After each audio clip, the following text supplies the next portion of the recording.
Hey, thanks so much for finding the video. Do us a favor. If you haven't done so yet, please subscribe. And be sure to leave your comment. We love to interact. Enjoy the video.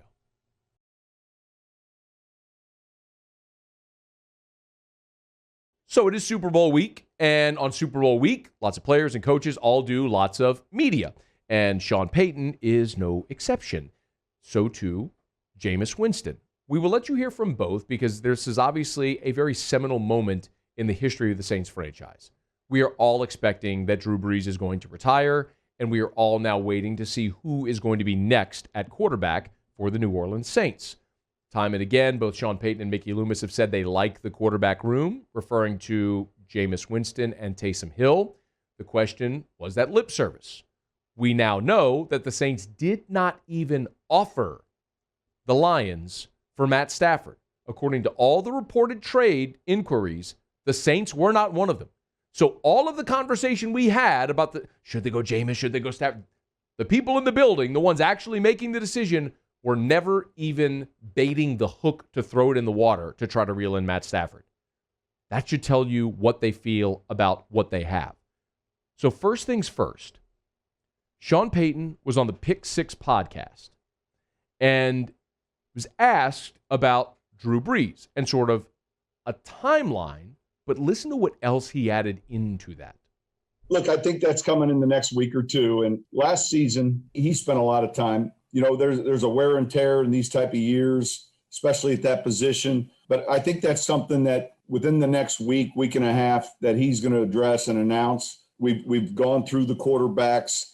Of course, we've read all of those players. Taysom Hill, who's in the building, Jameis, who's now a free agent that we hope to sign here sooner than later. We've got a pretty good vision with those players. But I think within the next week, we'll know a little bit more. So that's the first time we've gotten a timeline next week or two, which makes a lot of sense. It's pretty clear Drew was just trying to wait until after the Super Bowl to give these teams their time with the Super Bowl and then make the decision after. That actually maps to what he did a year ago, where he went to the Pro Bowl, was telling people, candidly, that it was done, took some more time, and ultimately decided to run it back one more time. So that makes sense. Let the Super Bowl get past, don't detract from any of that, and then make your announcement likely next week. So that would make a lot of sense. But the other part of that is Sean Payton saying, candidly, we want to sign Jameis sooner than later. What did we talk about earlier this week? Don't you let Jameis Winston go into a bidding war. That QB carousel is going to be spinning fast. You've already heard reports about the Colts and Bears being interested. If that's your guy, don't get into a bidding war. Go do a deal that pays him what he's worth. Get into a team-friendly structure to where it's a light number early and maybe backloaded. They don't need me to tell them how to do their job, but get it done, and that's Sean Payton saying it right there. Sean Payton didn't just say that on the random Pick 6 podcast on CBS. He went on Good Morning Football on the NFL Network and said this. That's easy. We had a great exposure for 1 year with Jameis Winston. And, we didn't have a normal offseason, but, we had enough time to see what we had with him as a player, as a leader, as an athlete. I really liked what we had a chance to see. He was a tremendous leader for this team. And that's hard to do when you come in new in free agency your first year as a backup quarterback. So that'll be, an important check mark for us. And, a lot of times you want to hold your cards closer to the vest, and he is a free agent. Him along with Taysom Hill, who's in the building, we've said it all along, we're going to develop and coach those guys. And Jameis is one of those guys that we have a big interest in. So, in a 47-second soundbite, about 40 seconds were about Jameis Winston. And also Taysom Hill is one of those guys that we have in the room too. Tell you all the time, man. Actions speak louder than words. The fact that the Saints did not even nibble at Matt Stafford tells you where they are. Actions speak louder than words, but the actions are mapping to the words at this point. And I think the reason I'm going to keep harping on this and have kept harping on this is Saints fans collectively who have pushed against the idea of Jameis, you really need to start embracing this, because not only is it a possibility, it is a probability that Jameis Winston is going to be the New Orleans Saints starting quarterback in 2021 and likely beyond. Does that mean he'll lead him to a championship? No, I can't say that definitively. But do you have a definitive better option today? No. And do you really trust Sean Payton's evaluation? Because I do. And what's more is I've spelled out so many times concrete, objective data which suggest Jameis could really be good. But all you say is crab legs and interceptions. Like the guy, one of one, who was with us last week, tweeted these stats out earlier today. Since 2015, best quarterbacks in the NFL at converting third down. Best third down conversion percentage, number one in the NFL since 2015, Jameis Winston. How about that? Followed by Matt Ryan, Drew Brees, Tom Brady, and Cam Newton. They don't stink. Highest career first down rate on dropback since 2006. Number one, Peyton Manning. Number two, Patrick Mahomes. Number three, Jameis Winston. Number four, Drew Brees. Pretty good company, right? You want some more data? Jameis Winston turned 26 this past year. All-time quarterbacks through the age of 25. Second in attempts, second in completions, first in yards, second in touchdowns. Pretty good, huh? And this is maybe the kicker, which so many people don't want to acknowledge. He was on bad Tampa teams. Here's Tampa's, and this was an article at CBS Sports. Since Jameis entered the league in 2015, here were the Bucs ranking in key categories. Yards per carry, 30th. Rushing yards per game, 24th. First down percentage on rushes, 31st. Rushing touchdowns, 25th. Points allowed, 31st. Only Miami's worse. Opposer passing rating, 31st. Scrimmage yards allowed, 25th. Basically, they haven't been able to run the ball. They can't stop anybody from scoring for the entirety of Winston's time in Tampa Bay. They put tremendous pressure on a young player, and he was really good. And people say, yeah, but he's a turnover machine. I've heard that too many times. Now, as a matter of fact, some of you may know I do a Facebook Live show every morning called Morning Scone. And there was a guy named Sidney, bless his heart, who jumped on yesterday and started with this Jameis is a turnover machine mantra, as our good friend Mike Detillier might say.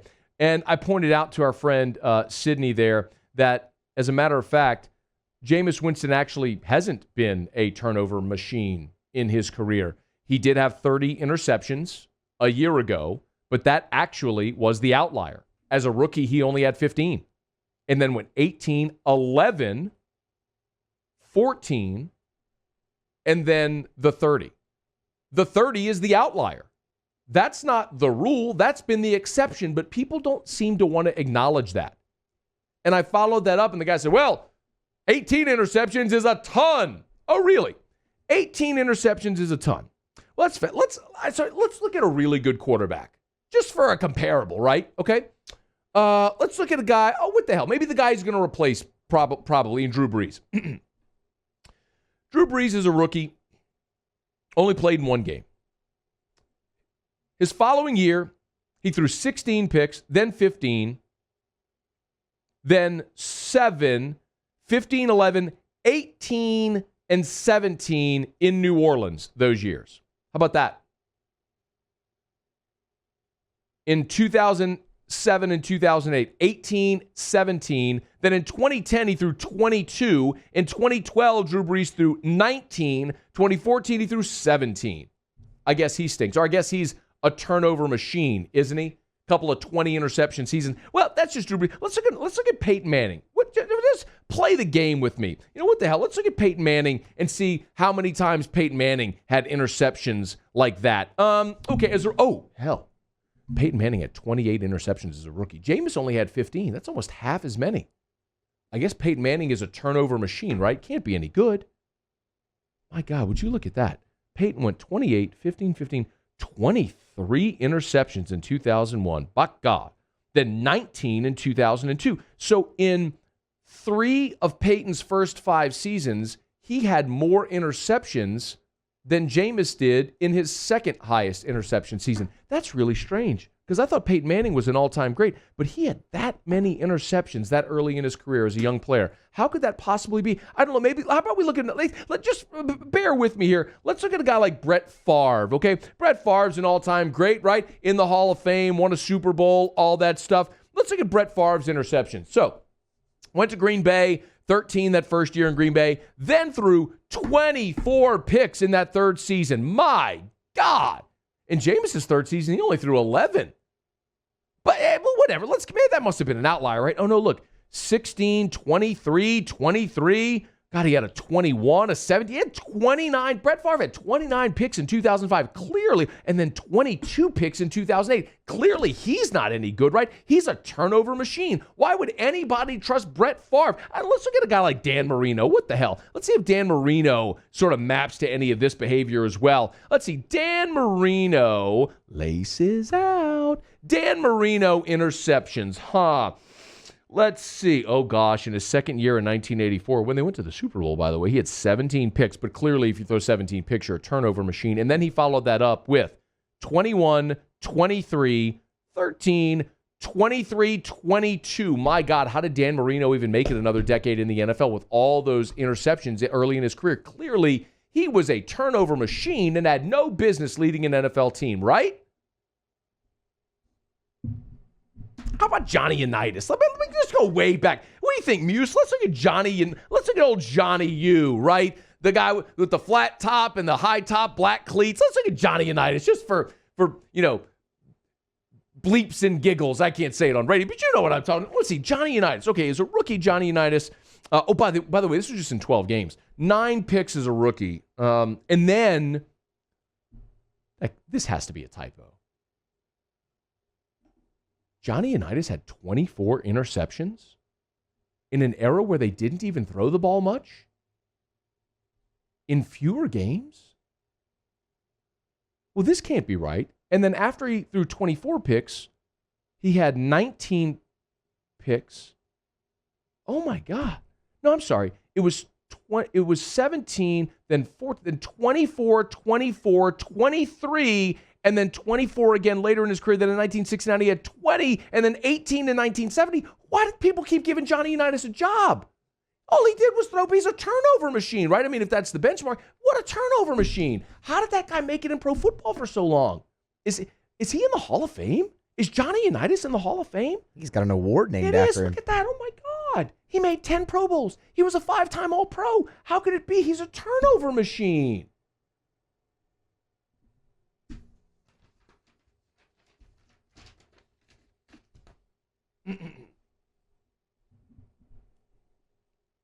Some of y'all are all up in your feelings about this. You saw a young guy who was entitled, stole some crab legs, grabbed his crotch in the Union at Florida State, did some stupid, immature stuff as a young guy, no doubt. But has obviously matured as a man, as a husband, a father, and I salute him for all of those things, by the way. By the way, Jameis Winston was on the QB7 podcast with Mike Vick and talked about spending the season with Sean Payton and Drew Brees. Man, it was a blessing when you start to learn how to really control of an offense and you see someone who has basically built a reputation with this coach, built that continuity with this coach. You see how the ins and outs work inside an organization, and you learn how to prepare for your next opportunity of being that main guy and how to really command the whole building.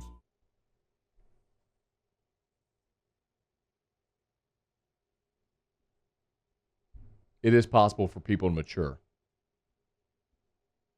And then there's this fella on Twitter who said, look at Tom Brady's. Okay, I love this exercise because I know where this is going. Here's Tom Brady's interceptions in his career. I'll go year by year, Tom Brady's interceptions. I'd love to do this. Tom Brady, by year, interceptions. Well, in his first year, he didn't play, so he had 0. Or played 1 game. Then he went 12, 14, 12, 14, 14, 12, 8. Then it was the injured season. 13, 4, only played 12 games a year. 12, 8, 11, 9, 7, 2, 8, 11, 8, 12. Never had that many in his career. So, I got an idea for Jameis Winston. You know what? If you're not literally the greatest quarterback ever, then you suck. Look at Tom Brady's. Hey, guy on Twitter, do you realize how asinine that is? There's a reason he's literally the greatest quarterback ever. That's the point. Anybody measured to that standard is going to fall woefully short because it is an impossible standard to reach because he is literally the greatest ever. So no, Jameis or Payton or Favre or Marino or Staubach or Tarkenton or Unitas, all of them, they all look like bums next to Tom Brady. The man is in his 10th damn Super Bowl. If that is your standard, Cat, you better quit watching football because you're never going to see it again, brother. Too many of y'all are just in your feelings. You made preconceived notions about that guy because he stole crab legs and had a one turnover-heavy season in Tampa Bay, and you are so blinded by that, what you've accepted as your reality, you can't accept the objective fact about this player, which is he's actually been really good. He was on a really, really crappy team. Put him with one of the greatest offensive minds the NFL has ever seen on a loaded roster. Let's see what he can do.